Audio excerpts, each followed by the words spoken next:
5, 4, 3, 2, 1.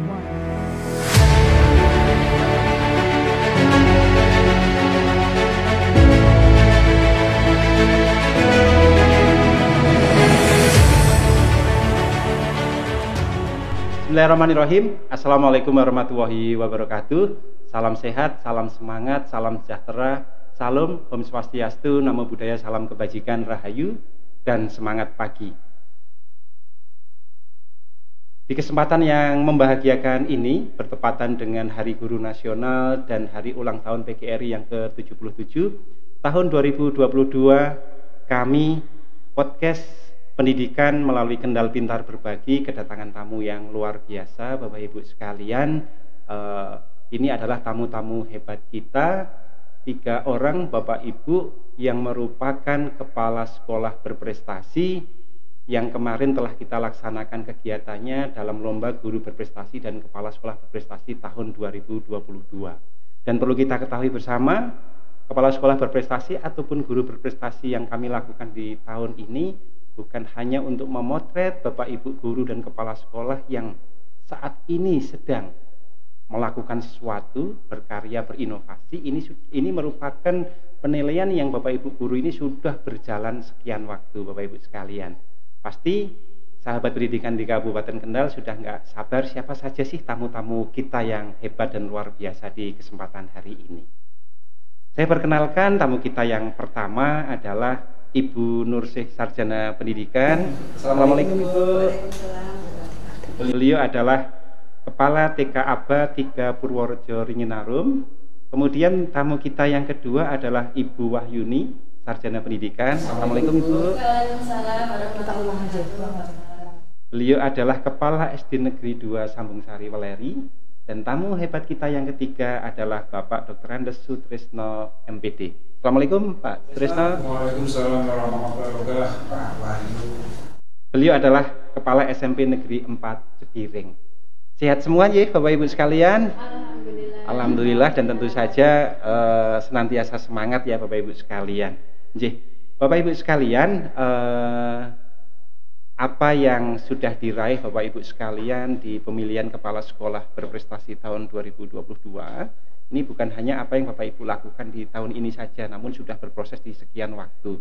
Dan memang kita semua dalam hal ini Pemda Kendal sedang turut untuk mensukseskan Merdeka Belajar, sehingga kepala sekolah berprestasi yang kita ikutkan dalam kegiatan pemilihannya adalah kepala sekolah penggerak, begitu ya Bapak Ibu sekalian. Nah, yang pertama, bagaimana sih perasaan Bapak Ibu sekalian mengikuti kepala sekolah berprestasi dan akhirnya menjadi yang terbaik di antara sekian banyak Bapak Ibu kepala sekolah yang lain? Mungkin dari Bu Nursih bisa menyampaikan?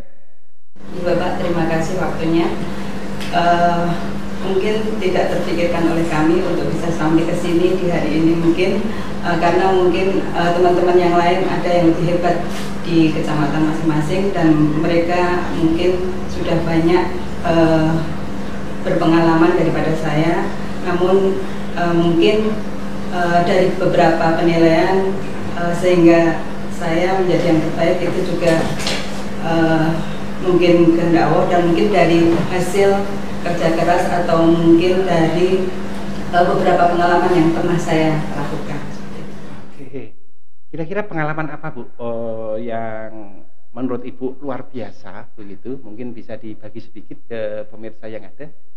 Mungkin pengalaman saya sebagai guru sudah kurang lebih 21 tahun Bapak. 21 tahun. Kemudian menjadi kepala sekolah sendiri mungkin dari 2 dekade, istilahnya 4 tahun ganti SK, 4 tahun ganti SK begitu kurang lebih 16 tahun. Kalau Bu Wahyuni sendiri perasaannya gimana Bu? Iya Bapak, terima kasih. Sama seperti Bu Nursih ya Bapak, saya juga tidak mengira kalau alhamdulillah untuk hari ini bisa duduk di sini. Juga kemarin ditetapkan sebagai kepala sekolah berprestasi peringkat 1 ya Bapak, tapi saya juga sangat bersyukur, tentunya juga merasa bangga. Alhamdulillah ini juga karunia dari Allah Subhanahu wa taala, tapi tentunya juga berkat dukungan, motivasi, pengarahan dan bimbingan dari teman-teman, baik itu Bunda Korwil di kecamatan, Bapak Ibu pengawas, terutama berkah doa Bapak. Ya, karena pada waktu akan maju lomba, alhamdulillah banyak sekali yang mendoakan. Jadi ini merupakan berkah dari doa bersama. Alhamdulillah saya bisa menjadi kepala sekolah berprestasi. Itu sesuatu yang luar biasa Bapak. Saya betul-betul tidak mengira. Kalau mengabdi sebagai pendidik sudah berapa lama? Saya sejak 93, kemudian kepala sekolah 2008, berarti menjadi kepala sekolah sudah 12 tahun 3 bulan. Ini hampir selesai. Luar biasa. Dan ikut 14 tahun nggih. Ikut sekolah penggerak di angkatan keberapa, Bu? Angkatan pertama, Bapak. Angkatan pertama ya. Alhamdulillah. Oke, Bu Nursi juga Angkatan kedua. Oke, kita bergeser ke tamu kita yang paling ganteng, Bapak Ibu dan pemirsa. Ini Pak Sutrisno, beliau Kepala SMP Negeri 4 Sepiring. Gimana Pak perasaannya? Pastinya sangat senang, bersyukur, dan ini pengalaman pertama ya. Dan pastinya dalam kesempatan ini saya juga bangga bukan hanya pada diri saya sendiri, tapi bangga kepada tim kami yang di SMP Negeri 4 Sepiring, karena tanpa tim yang solid ini tidak mungkin ya. Tidak mungkin saya bisa mengumpulkan dokumen ini portofolio setebal itu, sebanyak itu pasti berkat dari kesulitan teman-teman yang di lapangan atau di sekolah kami. Tapi lepas dari itu, saya juga sebenarnya lebih menginginkan bahwa ini contoh bahwa saya hampir sudah tua dan katakanlah paling dituakan di sekolah kami itu masih mampu menunjukkan kemauan untuk berprestasi lah, meskipun ya seperti ini, tapi itu harus dicontoh oleh teman-teman di lapangan dan lebih semangat lagi seperti itu. Ya. Pak Trisno dan Bu Wahyuni dan Bu Nursi, motivasi apa kemarin Bapak Ibu sekalian ini bersemangat untuk mengikuti pemilihan kepala sekolah berprestasi? Motivasinya apakah memang ingin memotivasi guru-guru muda, memotivasi stakeholder, atau apa? Monggo Pak Trisno dulu sekarang. Yang paling utama karena kita sebagai istilahnya pemimpin pembelajaran begitu ya di lapangan, itu kami butuh teman-teman yang motivasinya luar biasa, kesulitannya, kerjasamanya, dan ini harus dimulai dari kepala sekolah, karena dalam program PSP ini yang diutamakan atau yang diuji pertama, diseleksi adalah kepala sekolah.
wabarakatuh.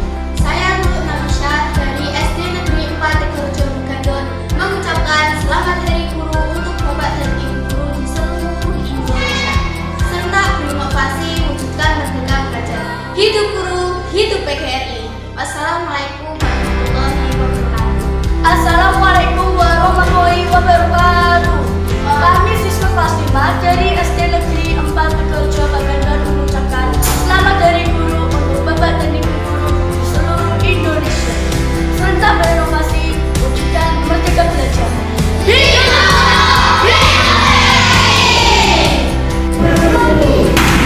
Assalamualaikum warahmatullahi wabarakatuh. Kami dari kelas 6 SD Negeri 1 Banyutowo mengucapkan selamat Hari Guru Nasional tahun 2022.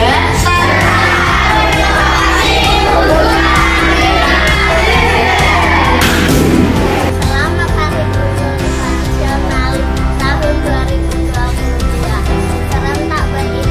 Serentak berinovasi wujudkan merdeka belajar. Selamat Hari Guru Nasional tahun 2022.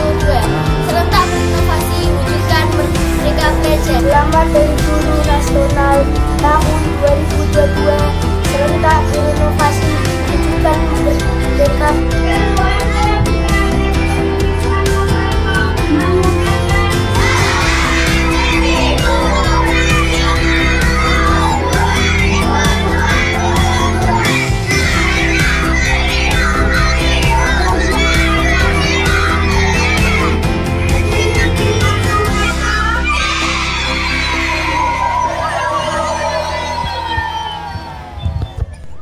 Oke, kembali lagi di podcast pendidikan Among Siswa. Masih bersama saya Wahyu Yusuf Ahmadi, Kepala Dinas Pendidikan dan Kebudayaan Kabupaten Kendal, dan kita masih bersama 3 kepala sekolah hebat hasil kepala sekolah berprestasi tahun 2022. Tadi kita sudah ngobrol-ngobrol banyak dengan beliau-beliau ini. Nah, kita lanjutkan Bapak Ibu sekalian. Di ngobrol tadi saya menangkap bahwa ada satu value atau nilai keberhasilan Bapak Ibu sekalian ini sampai titik ini adalah dukungan dari stakeholder atau pihak yang terkait, gitu ya. Ya. Nah, kira-kira Bapak Ibu sekalian, stakeholder siapa saja sih yang memang saat ini memang mutlak ataupun perlu untuk kita ajak dalam rangka untuk melaksanakan merdeka belajar ataupun pendidikan yang berkualitas di Bapak Ibu sekalian. Nggih. Monggo Bu Nursih dulu bisa disampaikan. Yang mungkin mendukung pembelajaran di sekolah atau di lembaga kami adalah terutama dari peserta didik, kemudian dari wali murid, kemudian dari pengurus komite, dan tentu saja instansi terkait seperti pengawas dan korwil. Itu semuanya dalam lingkaran yang sama-sama ingin memajukan lembaga kami, dan kami welcome sekali dengan semua yang ada yang bisa bersinergi, berkolaborasi untuk memajukan lembaga kami. Oke. Dan memang intens ya Bu ya, komunikasi dilakukan ya. Misalnya baik itu rencana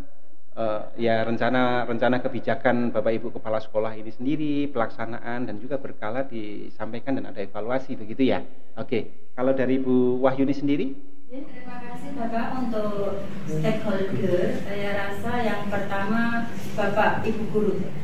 Ya, Dewan Guru, karena untuk Dewan Guru adalah sebagai pelaksana dalam pelaksanaan kurikulum merdeka ini, terutama dalam pelaksanaan pembelajaran berdiferensiasi. Itu yang terjun langsung di kelas mendidik anak-anak adalah para guru. Tak lupa juga orang tua, karena orang tua ini peran sertanya juga sangat banyak sekali. Apabila teman-teman guru mengalami kesulitan begitu di sekolah, itu sangat memerlukan bantuan dari orang tua, Bapak. Juga komite sekolah itu juga sangat berperan terhadap program-program di sekolah kami. Juga anak-anak juga itu juga sangat berperan sebagai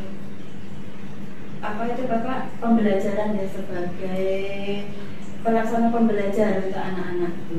Kemudian tak lupa juga terima kasih untuk dinas terkait, baik dinas kabupaten, dinas pendidikan kabupaten maupun di lingkungan Korwil Kecamatan Gali. Jadi saya rasa banyak sekali stakeholder yang ikut berperan dalam pelaksanaan kurikulum merdeka di SD 2 Samisari. Oke. Nggih, kalau Pak Tresno yang di SMP Negeri 4 Sepiring, saya beberapa kali memang mengikuti kegiatan beliau. Stakeholder banyak dilibatkan ya Pak. Dinas Lingkungan Hidup misalnya, kemudian HIPMI misalnya, kemudian Dinas Perpustakaan dan Arsip Daerah misalnya, dan juga pihak-pihak lain begitu ya. Nah, saya kira ini nanti juga menginspirasi kita semua, Bapak Ibu sekalian, bahwa memang pentingnya kita untuk mewujudkan tujuan pendidikan itu adalah memetakan stakeholder kita ya Bapak Ibu sekalian. Monggo dipetakan aja siapa yang terkait di situ, dan stakeholder ini tidak harus dari instansi pemerintah gitu ya Bapak Ibu sekalian. Sektor-sektor swasta ini justru akan luar biasa kalau memang bisa kita gandeng, sehingga harapannya mereka memang bisa menjadi pihak yang melek terhadap pendidikan dan harapannya bisa berkontribusi. Nah, kalau Pak Tresno nih, stakeholdernya kira-kira seperti apa? Ya, seperti yang tadi disampaikan oleh Bapak Kadinas itu bahwa untuk sukses mengimplementasikan kurikulum merdeka atau mengimplementasikan kurikulum merdeka itu tidak hanya berdiri seorang diri, itu mustahil zaman sekarang. Kita harus berkolaborasi dengan apa yang tadi istilahnya stakeholder ya. Ya pastinya stakeholder yang paling kelihatan itu di sekolah ya, di dalam sekolah, warga sekolah itu harus kita kerahkan semuanya, dari tukang sapu sampai kepala sekolah semuanya berperan.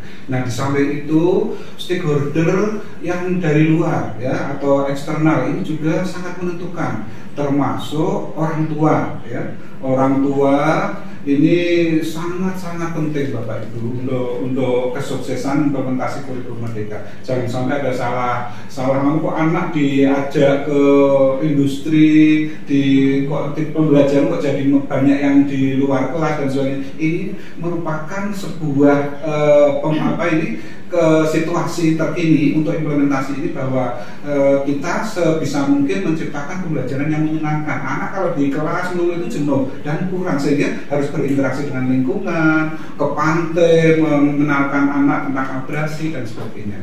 Kemudian stakeholder yang lain yang tidak kalah pentingnya yaitu pembina-pembina kami, yaitu Bapak dari jajaran Dinas Pendidikan dan Kebudayaan. Ini juga sangat menentukan keberhasilan kami untuk berinovasi. Tanpa dukungan beliau yang di dinas ini pasti ya. Kemudian pastinya pemerintah daerah juga, pemerintah pusat ini juga termasuk stakeholder, dan yang tidak kalah penting yang tidak bisa kita abaikan adalah kemitraan Bapak Ibu. Jadi kita harus sebanyak mungkin bermitra, tidak hanya yang kalau yang manual atau yang yang biasa kan dengan lembaga-lembaga pemerintah yang sudah ada. Nah, kita coba rangkul semuanya, karena pada prinsipnya keberhasilan pendidikan di masyarakat kita ini adalah tanggung jawab kita bersama, baik itu pemerintah, sekolah maupun masyarakat, termasuk orang tua. Jadi semuanya kita rangkul, kita kerahkan. Nah, ini perlu inovasi atau keberanian dari kepala sekolah. Nah, dengan adanya kemerdekaan belajar ini, ada angin segar Bapak Ibu, bagi Bapak Ibu kepala sekolah yang biasa atau suka berinovasi, karena ini memberikan kebebasan kita, keluasaan kita untuk berinovasi, mengembangkan bakat kita.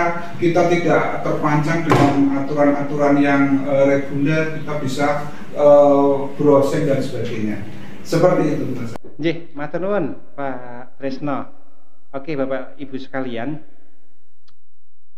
tentu saja sudah banyak yang Bapak Ibu sekalian lakukan, begitu nggih. Kalau sekolah penggerak yang angkatan pertama berarti sudah 3 semester ya, atasnya. Betul ya, ya. Sudah 3 semester mengimplementasikan kurikulum merdeka, begitu. Kalau yang angkatan kedua masuk ke semester 1 ya Bu ya. Nah, apa sih yang sudah dilakukan Bapak Ibu kepala sekolah yang luar biasa di sini ini, yang nantinya bisa menginspirasi yang lain? Program-program apa, kebijakan-kebijakan apa yang sudah dilakukan oleh Bapak Ibu kepala sekolah? Karena kepala sekolah ini kan leadernya nih, manajernya nih, nahkodanya gitu, pemimpinnya di sebuah ekosistem pendidikan, dalam hal ini adalah sekolah.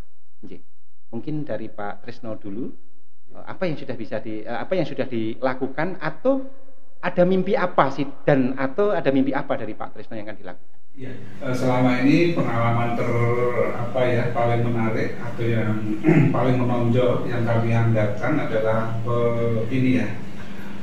penciptaan sekolah menyenangkan dengan cara mengikis habis perundungan. Ya, perundungan ini sudah kami terapkan dan kita bekerjasama dengan Puspeka, Pusat Pendidikan Karakter, ya. Dan sesuai dengan instruksi dari Bapak Mas Menteri itu bahwa kita itu punya PR besar, bahwa pendidikan di Indonesia itu memiliki PR besar yang masih harus kita penuhi, yaitu hilangnya radikalisme, kemudian dan intoleransi, kemudian perundungan dan kekerasan seksual. Ini semuanya berkait dengan penciptaan suasana menyenangkan yang digembar-gemborkan dalam implementasi kurikulum merdeka. Nah, kami sudah mencoba menerapkan itu dan luar biasa hasilnya, Bapak Ibu. Anak-anak yang tadinya ini akan meningkatkan gairah belajar begitu ya. Kami menangkap bahwa angka bolos sekolah begitu ya, tidak sekolah tanpa izin itu sangat menurun drastis dengan setelah kita terapkan 1 tahun anti-bullying, program anti-bullying. Nah, teknik yang menarik adalah bahwa ini kami tidak menggunakan yang konvensional, tapi melibatkan siswa, Bapak ya, melibatkan siswa untuk menjadi agent anti-bullying, sehingga anak-anak itu, karena biasanya kan anti-bullying itu kan anak-anak itu takut untuk langsung melapor ke guru dan sudah. Dengan adanya agen perundungan yang kita rekrut dari siswa-siswa yang menonjol, tidak hanya berprestasi akademik, tapi yang tubuhnya barangkali kuat, yang istilahnya menjadi geng, itu kita rekrut, kita wadahi, kita arahkan untuk melibas perundungan, sehingga anak-anak sekolah akan bebas dari perundungan dan menciptakan lingkungan belajar yang menyenangkan. Dan luar biasanya, Bapak Ibu, setelah kita terapkan itu ya, itu dalam 1 tahun kita yang tadinya, saya sudah hampir 3 tahun di sana ya, tahun yang ketiga PPDB itu selalu kita kekurangan murid, Bapak Ibu, yang 2 tahun sebelum kita menerapkan anti-bullying itu. Nah, tahun terakhir ini ya, setelah kita menerapkan itu, kita menjadi surplus pendaftar atau calon siswa PPDB, sehingga mau tidak mau terpaksa kita menolak hampir 2 kelas. Nah, ini luar biasa yang kami syukuri, dan pastinya saya bersyukur kepada teman-teman tim anti perundungan di lapangan atau di sekolah kami. Dari kekurangan murid menjadi kekurangan ruang kelas, begitu ya Pak ya? Iya, dari kekurangan murid menjadi kekurangan ruang kelas, begitu ya. Dan ini kayaknya sinyal bagi kami, gitu ya, untuk menambah ruang kelas di SMP Negeri 4 Cepiring, Bapak Ibu sekalian. Gitu ya Pak ya? Saya kira anti perundungan ya Pak yang dianggap luar biasa, dan ada hal lain yaitu kegiatan kewirausahaan terus didorong, kemudian adiwiyata Pak ya, adiwiyata, pendekatan-pendekatan ke sana luar biasa.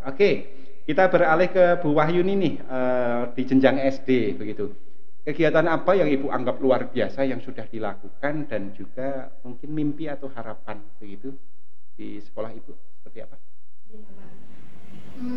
Untuk di SD 2 Sambung Sari itu kan pertama ditetapkan sebagai sekolah penggerak, Bapak. Itu banyak sekali hal-hal baru yang belum kami ketahui, hal-hal baru termasuk perubahan kurikulumnya, terutama di pembelajarannya, Bapak. Untuk pembelajaran paradigma baru, pembelajaran berdiferensiasi itu merupakan hal baru bagi kami di SD 2 Sambung Sari, terutama untuk teman-teman guru. Itu merupakan suatu tantangan. Bagaimana kita bisa menerapkan pembelajaran berdiferensiasi? Apa yang kita lakukan supaya bisa menerapkan pembelajaran berdiferensiasi begitu? Nah, dengan hal baru tersebut, kami koordinasi, ini saya sebagai kepala sekolah dengan teman-teman guru, ayo kita harus bisa menerapkan pembelajaran berdiferensiasi, gitu Bapak. Kami sering sharing dengan teman-teman guru, saya sebagai kepala sekolah, sebagai pemimpin pembelajaran harus bisa Teman-teman harus bisa. Nah, yang kami lakukan itu kita merancang program dulu Bapak. Di perencanaan pembelajaran, berdiferensiasi kita pelajari bagaimana rencana pembelajarannya, terutama pelaksanaannya di kelas. Di kelas kita banyak belajar dari video-video di YouTube, atau yang paling membantu kami itu di PMM. Alhamdulillah, teman-teman guru semangat untuk belajar. Setelah 3 semester, alhamdulillah walaupun belum sempurna, kami melaksanakan untuk SD 2 Sambosari untuk pembelajaran berdiferensiasi sudah terlihat kalau saya amati waktu supervisi dengan teman-teman waktu mengajar, anak-anak di kelas juga kelihatan senang, nyaman, tidak ketakutan begitu ya, karena Pak Guru, Bu Guru sudah menerapkan pembelajaran berdiferensiasi. Kemudian apabila ada kesulitan teman-teman, tiap hari Sabtu kami mengadakan refleksi bersama Bapak. Di sekolah juga ada rutin ya Bu ya? Komunitas praktisi. Jadi kalau tidak ada agenda lain di Bapak, setiap Sabtu kami berkumpul untuk mengevaluasi pembelajaran 1 minggu kemarin, kemudian rencana pembelajaran untuk minggu ke depan, kita materinya apa, teman-teman ada yang kesulitan, kita saling sharing, saling membantu, belajar bersama. Yang teman-teman sudah baik, berbagi praktek baik begitu Bapak untuk pelaksanaan di SD 2 Sambosari, terutama untuk pembelajaran berdiferensiasi. Oke, betul ingin menerapkan sebaik mungkin. Oke, luar biasa. Tadi saya kira ya Bapak Ibu sekalian sepakat nih yang disampaikan Bu Wahyuni, dan itulah yang saat ini sedang kita kembangkan di Kabupaten Kendal dengan kebijakan namanya Among Siswa. Ya, intinya adalah pembelajaran berdiferensiasi, pembelajaran yang berpihak kepada anak-anak kita. Kalau Merdeka Belajar itu kapal besar Indonesia, lah kita punya kapal kecil Kabupaten Kendal yang kita beri nama Among Siswa. Saya kira substansinya tadi banyak diinformasikan oleh Bu Wahyuni. Selanjutnya untuk Bu Nursih di jenjang TK, Bu. Apa sih yang memang menurut Ibu hal yang luar biasa sudah dilakukan, dan saya kira apa yang akan dilakukan begitu? Dipersilakan. Di kami sendiri di TK Banotika Purworejo itu mungkin program-program yang berbeda dari lembaga-lembaga lain adalah di bidang program bahwasannya kita seperti TKIT gitu Bapak. Jadi ada muatan lokal yang lebih banyak daripada lembaga lain, terutama di jenjang TK di sekecamatan kami. Jadi muatan lokal seperti hafalan hadis, doa dan surat pendek itu kita ada target-targetnya yang mungkin lebih banyak daripada yang lain. Kemudian pengelolaan menu jajan itu dikelola oleh sekolah dan orang tua. Jadi kita kelas balik dengan orang tuanya kita jalankan untuk menu yang mana dikelola oleh sekolahan. Jadi anak-anak tidak ada jajan di luar. Kemudian setelah memasuki saya sebagai sekolah penggerak di semester ini, jadi untuk pembelajarannya kita sedikit rubah karena sudah tidak ada lagi bangku dan kursi di kelas. Kemudian kita penataan kelasnya juga menggunakan wespad dan aransi kelasnya dengan kalimat-kalimat pemantik, sehingga anak-anak itu sepertinya lebih senang begitu masuk kelas dan enggan keluar gitu Pak. Jam istirahat pun mereka masih asik bermain. Itulah yang kami harapkan. Jadi sekolah menyenangkan itu betul-betul mereka rasakan mulai kita masuk di sekolah penggerak tersebut. Oke, luar biasa berbagi pengalaman, sharing dari Bapak Ibu sekalian insan pendidikan yang ada. Bahwa apa yang sudah dilakukan oleh Bapak Ibu kepala sekolah hebat kita tentu saja tidak berhenti di sini. Beliau juga akan terus melakukan inovasi, kreativitas, pengembangan dan sebagainya.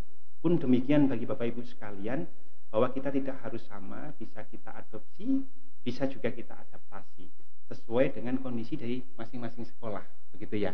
Dan tadi beberapa hal izin saya simpulkan Bapak Ibu sekalian.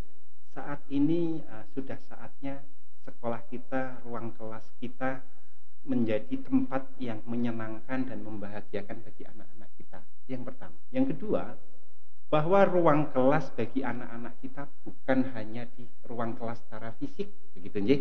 Sehingga ruang kelasnya adalah di tempat manapun yang bisa belajar hal-hal baik, yang nantinya bermanfaat bagi kehidupan generasi penerus kita, Pak ya. Dan tentu saja Bapak Ibu guru dengan profesinya berkolaborasi dengan stakeholder yang lain untuk terus mensukseskan tujuan dari pembelajaran itu sendiri. Ya. Dan yang selanjutnya saya kira minat dan bakat anak-anak kita juga menjadi penting ya Bapak Ibu sekalian. Ya. Anak-anak kita tentu saja memiliki kelebihan di sisi masing-masing, ada yang akademik maupun non-akademik. Ini yang memang terus harus kita dorong Pak ya. Dan juga kita sepakat kita semua siap untuk terus mengimplementasikan kebijakan Merdeka Belajar melalui sekolah penggerak maupun kurikulum merdeka di sekolah masing-masing. Dan yang terakhir Bapak Ibu sekalian, dukungan ekosistem ini menjadi penting. Saya yakin Pak Tresno, Bu Wahyuni maupun Bu Nursih begitu menjadi sampai sejauh ini bukan hanya faktor individu saja, namun dukungan semua pihak termasuk kami. Dinas ini harus terus mendukung, harapannya nanti muncul Pak Tresno yang lain, muncul Bu Wahyuni yang lain, muncul Bu Nursih yang lain. Demikian Bapak Ibu sekalian pemirsa podcast pendidikan Among Siswa. Sebelum nanti kita closing Bapak Ibu sekalian, izinkan saya akhiri dengan pantun Bapak Ibu sekalian. Sesanti Kabupaten Kendal itu Kendal beribadat. Cakep. Terus berbenah untuk menjadi pusat industri dan pariwisata. Cakep. Maju terus Bapak Ibu kepala sekolah yang hebat, mendidik dengan filosofi Among Siswa. Demikian Bapak Ibu dan insan pendidikan di Kabupaten Kendal di hari yang luar biasa ini, Hari Guru Nasional. Mari Bapak Ibu sekalian kita bersama-sama pekikan semangat kita tunjukkan semangat kita bersama-sama Bapak Ibu sekalian dimulai dari sekarang.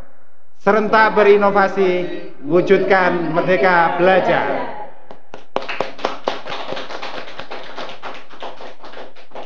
Demikian Bapak Ibu sekalian, semoga podcast ini bisa bermanfaat, bisa menginspirasi kita semua dan kita bisa terus belajar dan saling bergerak. Saya akhiri. Wassalamualaikum warahmatullahi wabarakatuh.